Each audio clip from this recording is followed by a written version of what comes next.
ben là où le stationnaire et du vent offshore en ce milieu de matinée presque sur la Canoro, bonjour à toutes et à tous, on a un temps qui est variable, une température extérieure à 10-11, une température de l'eau à 13-14, une marée qui descend, le plein bas est à 13h15, des coefficients de 73, sur cette descendante le vent est toujours offshore par le sud-est, il est faible à modéré, il y a un beau fond rétabli des rafales à 2, le plan d'eau est ridé, les phases de vagues sont assez lisses là où les multipiques est longue avec 11 secondes de période orientée ouest-nord-ouest à ouest, elle est stationnaire en taille par rapport à tout à l'heure.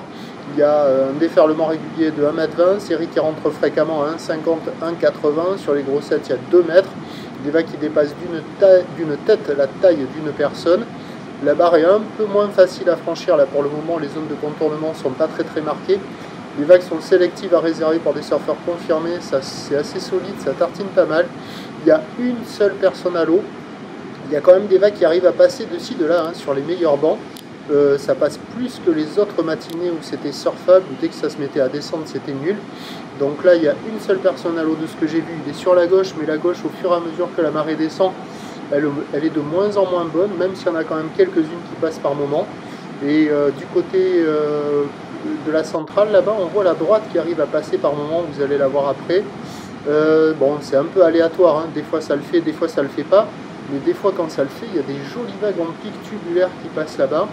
Des vagues qui tartinent, c'est quand même creux, avec une lèvre assez épaisse, à réserver pour des surfeurs confirmés, mais pour quelqu'un qui veut charger, il y a quand même quelques bouts à attraper dans le tas, avec une note qui reste quand même encore inférieure à la moyenne.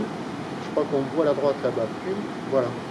On voit, ça vaut moins que la moyenne, 2 sur 5 parce que ça marche pas partout. La plupart des spots sont pas bons, mais là-bas, là, sur cette droite, des fois ça le fait, des fois elle barre, ça dépend des séries. Alors les grosses séries, elles activent encore le large. Voilà, sur le large, il y a quelques bouts, mais ça manque de régularité quand même, et c'est assez plat, c'est pas foufou. Et au bord, il y en a qui passent par moment. Et peut-être qu'avec un peu moins d'eau, elles vont continuer à passer, parce qu'on les voit là. Vous voyez, c'est vraiment celle-là. Voilà, à cet endroit-là, c'est là où, en fonction des séries, on voit des droites tubulaires tomber par moment. Il y a quand même, sur cet endroit-là, on peut passer la barre assez facilement. Là, c'est les vagues intermédiaires. Bon, j'en ai filmé qui ouvraient, j'en ai filmé qui fermaient. Mais des fois, on en voit une passer, on se dit, oula, il y a une sacrée vague là quand même. Mais bon, c'est pas évident. Ça, dans tous les cas, c'est à réserver pour des surfeurs confirmés. L'évolution pour le reste de la journée, c'est ce train de houle qui va baisser. La bouée du cap à Ferré est à la baisse dans les 2 mètres. Le vent, il va rester offshore. Les prévisions à 13 h, elles n'ont pas changé pour le moment.